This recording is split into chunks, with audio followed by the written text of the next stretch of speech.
तुम्हें जब मैसर होती वो इल्म जाहिर और बातिन मैसर होती तो तुम आज ये गुमराही वाले अल्फाज नहीं बोलते।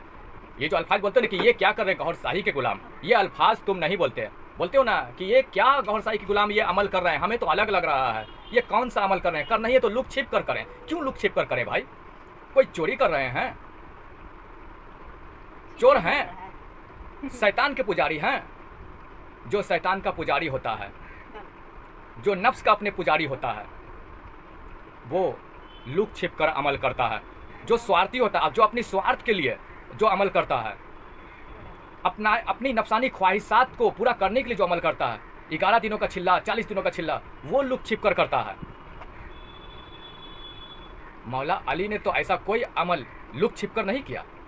मौला अली ने तो डंके की चोट पर, जिसने मौला अली को मौला तस्लीम किया, जिसने मौला अली को फॉलो किया, डंके की चोट पर मौला अली ने उसे वो इल्म बातिन, वो रूहानी तालीम, वो दिल वाली तालीम अता किया। सरकार गौहरशाही ने अता किया।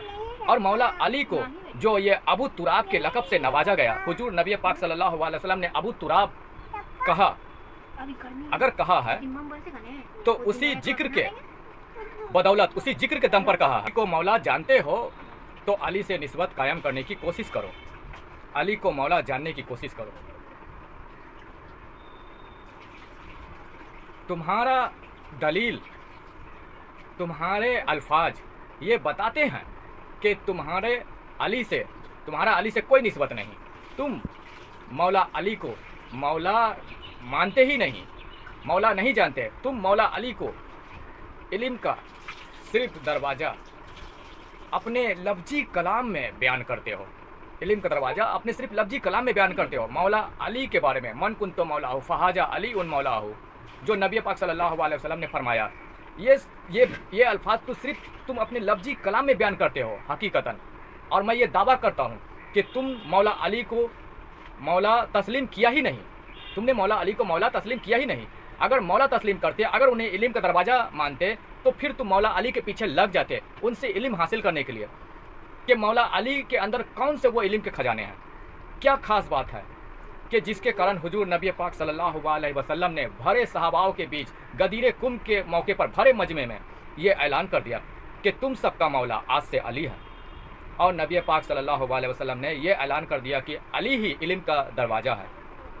अगर तुम मौला अली को मौला तस्लीम कर लिए होते, इल्म का दरवाज़ा तस्लीम कर लिए होते, तो लग जाते कि सारा इल्म का खजाना मौला अली के पास ही है, चाहे जाहिर चाहे बातिन, सारा इल्म मौला अली से ही हमें मिलेगा।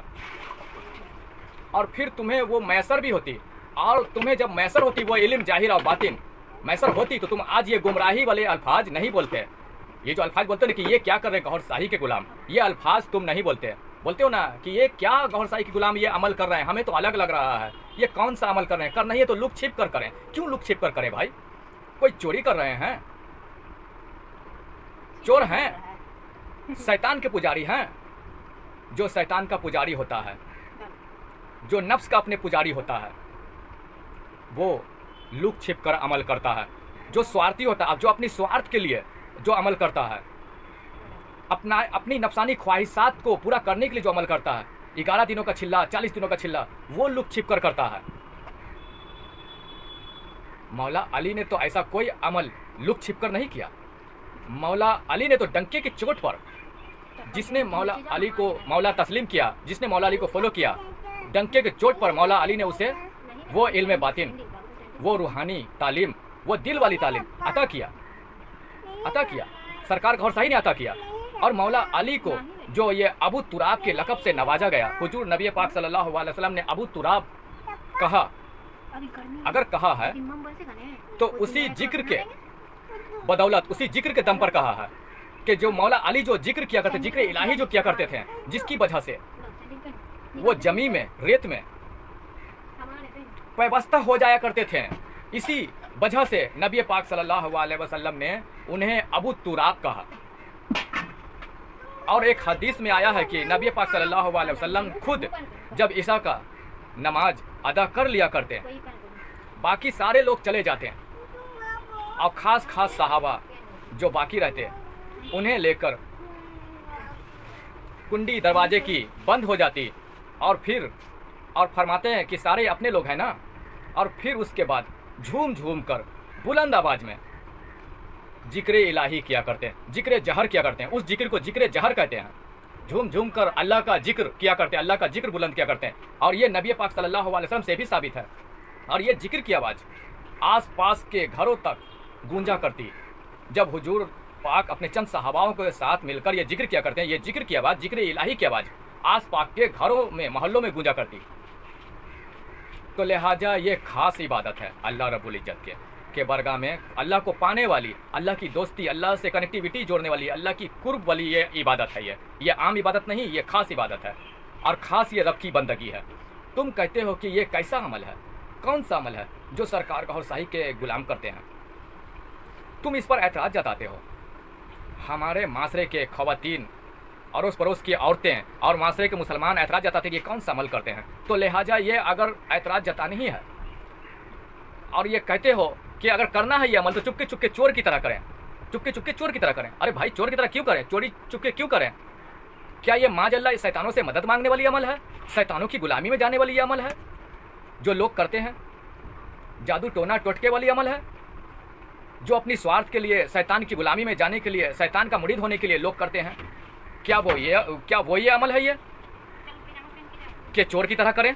चोर की तरह करेंगे, वो लोग करते हैं चोर की तरह, चुपके चुपके करते हैं, क्योंकि अपनी स्वार्थ के लिए वो करते हैं, अपने फायदे के लिए वो करते हैं। लेकिन ये अमल शैतानों को बुलाने वाला, शैतानों का मुरीद होने वाला अमल नहीं है, बल्कि अल्लाह की दोस्ती का अमल है, अल्लाह की विलायत का अमल है, अल्लाह की खातिर की जाने वाली ये अमल है, खुद को पाक करने वाली अमल है, अपने नफ्स को पाक करने वाला अमल है, अपने कल्ब में नूर उतारने वाला अमल है। तुम्हें पता नहीं ऐसे खास अमल, तुम्हें पता नहीं ऐसे खास अमल, ऐसे खास अल्लाह का जिक्र झूम झूम कर करने की वजह से, करने की बदौलत तुम्हें इसके बारे में पता नहीं कि इसके सदक़े में तुम सब पर अल्लाह की रहमत, पूरे इलाके पे, पूरे मोहल्ले पे अल्लाह की रहमत बरसती है। तुम्हें पता नहीं है इसकी हकीकत। तुम्हारे पूरे इलाके से, मोहल्ले से मुसीबत, बलाए, आफत अल्लाह दूर करता है। सोचो, पूरे मोहल्ले, इलाके से अल्लाह ये आफत बला दूर करता है, तो सोचो जिस घर में ये अमल हो रहा है, अल्लाह का जिक्र हो रहा है, उस घर के ऊपर अल्लाह की कितनी रहमत बरस रही होगी, कितनी नूर की बारिश हो रही होगी। सोचने वाली बात है। कहते हैं कौन सा अमल है, कैसा अमल है, क्या करते हैं ये गौहरशाही वाले? हमने तो आज तक देखा नहीं। ऐसे ऐसे अल्फाज, ऐसे ऐसे ऐतराज़ जताते हैं। अरे मैं तो कहता हूँ कि तुम्हारा इस दुनिया में आना और तुम्हारे ऊपर ये अमल लागू होना जारी और सारी हो गया।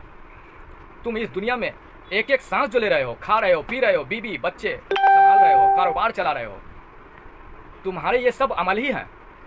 ये सब तुम्हारे ये अमल ही हैं। ये जो रोजे, नमाज, ये कुरान की तिलावत जो तुम करते हो, ये भी तुम्हारे ये अमल ही हैं, ये भी तुम्हारे अमल ही हैं। लेकिन ये अमल तुम्हारे अमले सूरत है। ये जो भी अमल तुम करते हो, दुनिया में आना ही और ये दुनियादारी, ये मुलफिस होना, रोजे, नमाज, कुरान की तिलावत करना, ये सब एक अमल है। लेकिन ये अमल तुम्हारे, ये अमल अमले सूरत है जिसमें एक स्वार्थ छिपा है, नफसानी ख्वाहिशात तुम्हारे छिपे हैं। ये अमले सूरत है, स्वार्थी अमल है तुम्हारे। ये अमल अमले स्वाले नहीं है, ये अमल अमले स्वाले नहीं है। तो अल्लाह जिस अमल को पसंद करता है वो अमल अमले स्वाले कहलाता है, जिसमें किसी भी तरह का कोई स्वार्थ ना हो, नफसानी ख्वाहिशात ना हो, जो खुसूसन अल्लाह की जात, अल्लाह की रजा, अल्लाह की दोस्ती, अल्लाह की विलायत, उसके मखलूकों के लिए, उसके मखलूकों की खिदमत के लिए, अल्लाह का राह बताने के लिए जो अमल की जाए वो अमल अमले स्वाले कहलाती है। अभी जो तुम अमल करते हो ये अमले सूरत कहलाती है, जिसमें स्वार्थ ही स्वार्थ है, नफसानी ख्वाहिशात है। नमाज, रोजे, कुरान की तिलावत जो भी तुम करते हो ये सब अमले सूरत है, जिसमें एक स्वार्थ, एक नफसानी ख्वाहिशात, दुनियावी ख्वाहिशात छिपी है, जो इस अमल को अल्लाह नहीं देखता, नहीं पसंद करता। लेकिन अल्लाह जो अमल पसंद करता है वो अमल अमले स्वाले कहलाते हैं, जिसमें किसी भी तरह का कोई स्वार्थ नहीं छिपा होता, वो अमल अल्लाह पसंद करता है। तो लिहाजा जो अमल तुम्हारे अमले सूरत है, जिसमें नफसानी दुनियावी ख्वाहिशात छिपी है, उस अमल को तो तुम खुले आम करते हो, जिसमें रियाकारी है, दिखावा है, जो अल्लाह के लिए नहीं है, अल्लाह के मखलूकों की सेवा के लिए नहीं है, अल्लाह की रजा, अल्लाह की कुर्ब, अल्लाह की दोस्ती, विलायत के लिए नहीं है।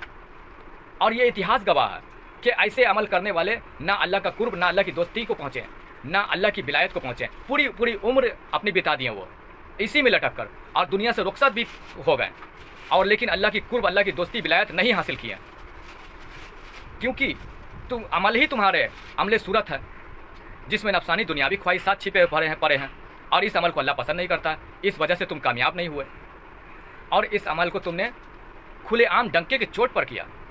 और जिस अमल में अल्लाह की रजा छुपी है, अल्लाह का कुर्ब, अल्लाह की दोस्ती, विलायत छिपी है, जिस अमल में अल्लाह के मखलूकों का भला छिपा है, जहाँ पे अल्लाह का राह दिखाया जाता है, उस अमल को तुम कहते हो कि ये अमल चोरी चुपके करो, लुका छिपा कर करो।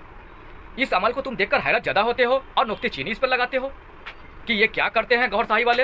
अरे अभी जो तुम डक्के की चोट पर ये जो तुम अमल कर रहे हो, ये नमाज, ये रोजे, बीबी, बच्चे, ये अमले सूरत है, नफसानी ख्वाहिशात, दुनियावी ख्वाहिशात से भरा है, तो ये खुलेआम कर रहे हो। और जिस अमल को तुम खास किसी से मुरीद होकर, बैत होकर, चोरी चुपके अगर करने लगे, तो वो भी तो तुम्हारे स्वार्थ, तुम्हारे नफसानी ख्वाहिशात से भरे हो गए ना। अल्लाह की मखलूकों के लिए, अल्लाह के लिए भला वो कैसे हो गए? लोग नहीं जानेंगे और अल्लाह के मखलूक जानेंगे नहीं, तो फिर वो हकीकी राह, अल्लाह की दोस्ती का राह, अल्लाह के मिशन में वो भला हाथ क्या बटाएंगे? अल्लाह के राह पे वो कैसे लगेंगे? क्या तुमने रसूल खुदा सल्लल्लाहु अलैहि वसल्लम उनका जो तरीक़ा अमल है, जो अव्वल तरीक़ा है, जो उन्होंने मौला अली को जिस अमल से मौला बनाया और दीन की खिदमत करने का जिम्मेवारी सौंपा के आगे फैलाएं, उन्होंने फैलाया, तो फिर तुम अगर चोरी चुपके करने लगे तो तुम भी भला क्या दीन की खिदमत तुमने किया? क्या तुमने मौला अली की निस्बत हासिल की? क्या तुमने मौला अल्लाह का फरमान पूरा किया कि जिसमें अल्लाह फरमा है कि मेरे दीन की मदद करो, दीन की खिदमत करो, मेरे मखलूकों की मदद करो, उन्हें अल्लाह का राह दिखाओ? कहाँ तुमने दिखाया? तुमने तो चोरी चुपके किया, अपनी स्वार्थ के लिए किया, अपनी मनसा पूरी करने के लिए किया, तो लिहाजा तुमने उसमें भी विफल रहा है, उसमें भी फेल रहा है। रोज़ चोरी चुपके करने के वजह से भी कामयाब नहीं हुए इस हिसाब से, तो इस वजह से तुम नाकामयाब होते हो, इस वजह से तुम कामयाब नहीं होते हो। अल्लाह की विलायत से भी महरूम हो जाते हो, अल्लाह का कुर्ब हासिल करने से भी महरूम रह जाते हो, क्योंकि चुपके से करो तो उसमें भी तुम्हारी स्वार्थ है, तुम्हारे मतलब छिपे हैं, अपनी गरज छिपी है, अपने खुलेआम करो तो उसमें भी तुम्हारी नफसानी दुनियावी ख्वाहिशात छिपे हैं।